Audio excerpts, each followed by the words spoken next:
بسم اللہ الرحمن الرحیم۔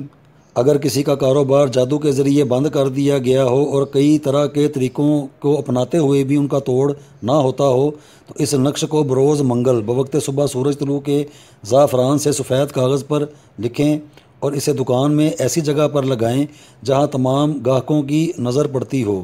اللہ کے حکم سے بند کاروبار کشادہ ہوگا اور فراہی رزق ہوگی۔